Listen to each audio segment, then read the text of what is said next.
Hey YouTube, Tele Tuesday. I got round not having to use one of my tellies by building this yesterday. Actually, I meant to do a video of this last night, and time got away from me. I got a bit late, and it wasn't until I was going to bed I was thinking, oh, it's Tele Tuesday tomorrow, being Monday. What am I going to do? Oh, I've got that. I forgot to do it. Yay! So here we go.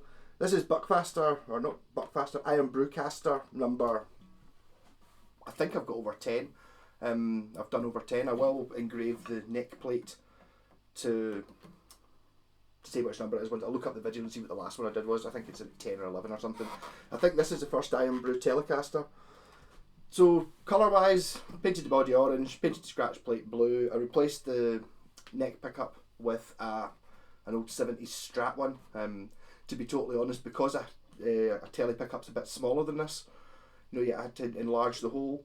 I used this Strat pickup, which doesn't really fit in a Strat because it's sort of slightly wide and slightly fat, so I had to cut a hole for it anyway. So I basically got rid of that, which has been annoying me for years because it just doesn't quite fit in a Strat. Good pickup though. I put white Strat knobs on it, thinking that they would go with the tele, you know, for the orange, white, and blue type thing. I tried putting a white tip on the switch, didn't look right. So it's got a black pickup and a black switch. Yeah. Very lightweight guitar. This actually weighs slightly less than my super lightweight new Yamaha. So I mean, it's made of it's solid wood, but it's a really thin, not thin, really lightweight sort of balsa wood type stuff. The guitar had quite a lot of damage in the surface of it, so it's kind of a little bit. This is one of the roughest looking ones I've done. I also forgot to sand the bottom, so it's kind of the paint's gone a bit funny there. So I mean, it looks okay. It looks good. It probably looks alright just now. You know, from this sort of distance, it looks fine. It's just when you're up close at it, you can see this is, you know, you didn't spend 500 quid on this guitar. It's just more of a sort of joke. Could be a wall hanger, but it plays well. So I mean, it's actually very loud. See when you've got it not plugged in. Don't know if that's something to do with the fact it's such a light wood. It's louder than a normal guitar, as I said.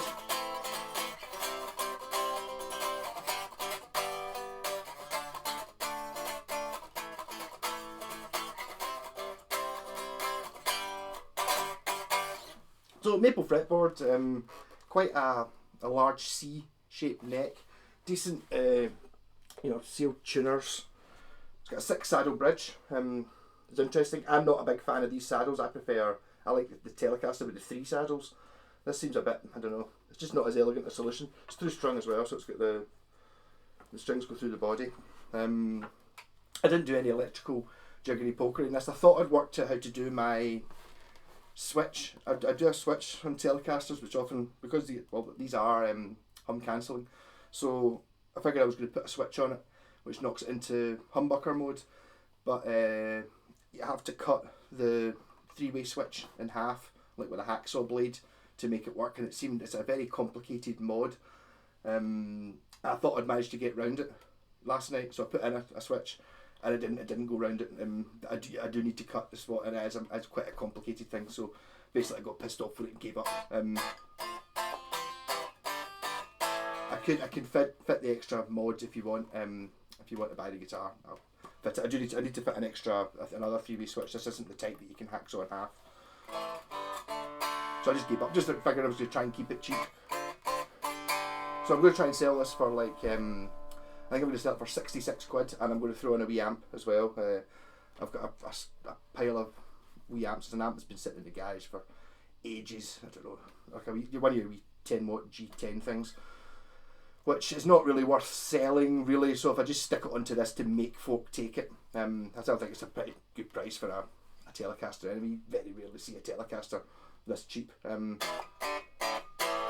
wouldn't have said it's as good as this Squire one, but it works, it's fun, stays in tune. I'm not 100% convinced I bought the right strings for it. I used to have I had a great run of buying cheap strings, and it's like I keep trying new ones, to try, because if I'm selling a guitar for 60 quid or whatever, I don't want to put my strings on it, which are like sort of 12 quid a set. It's like there is no profit if I do that. So I've got to try and find other strings, and these ones are Robert's True Tones. I think they were about £2.50, and they're for £2.50 you're probably better paying the extra couple of quid and getting like Roto Sounds or Ernie Bells or something. They're just kind of a bit sort of, they're kind of a wee bit like the strings you get on a new guitar. But I mean, they're all right. They're functional. You can't expect buying a guitar that's got amazing strings on it, really, unless you're paying hundreds of pounds for it. So I'm just playing through my wee Laney. I'm playing through that cabinet, no effects on.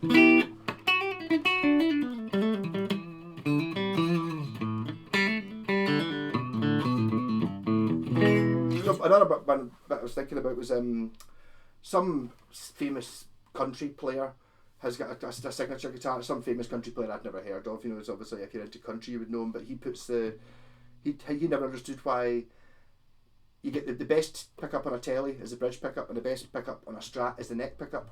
So why not put both of them in a tele? And it's like, well, there you go. So the Strat pickup's a little bit more stratty, a bit brighter than the tele neck pickup, and the bridge pickup's the usual bite. That's better with a bit of distortion, rat pedal.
yeah, here we go.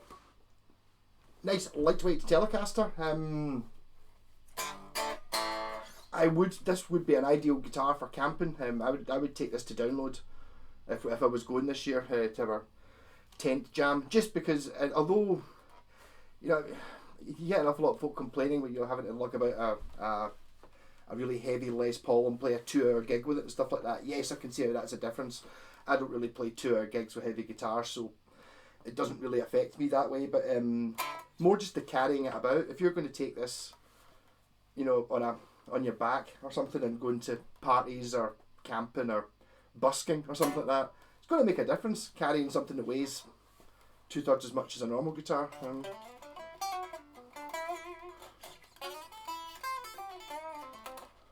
Also a bit fairly unique.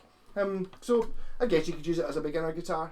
It doesn't play absolutely fantastic. When I was saying in one of my other videos, the best beginner guitar is like the Yamaha ERG 121 or something like that. It's not as good a guitar as that, but it's a really boring and crap looking guitar, whereas this is a Telecaster, which is already really cool, and it's iron brew colour.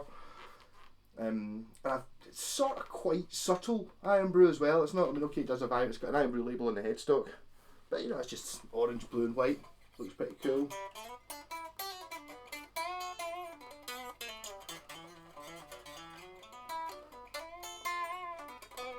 So, rock on, buy this Telecaster off me, or swap or something.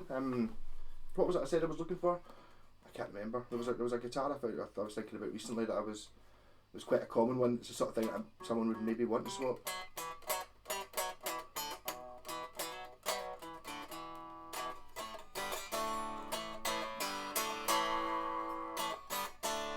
Yeah, so even just getting a guitar that plays well for 66 quid is pretty good, never mind whether it's cool or not, and this does play well for what it is.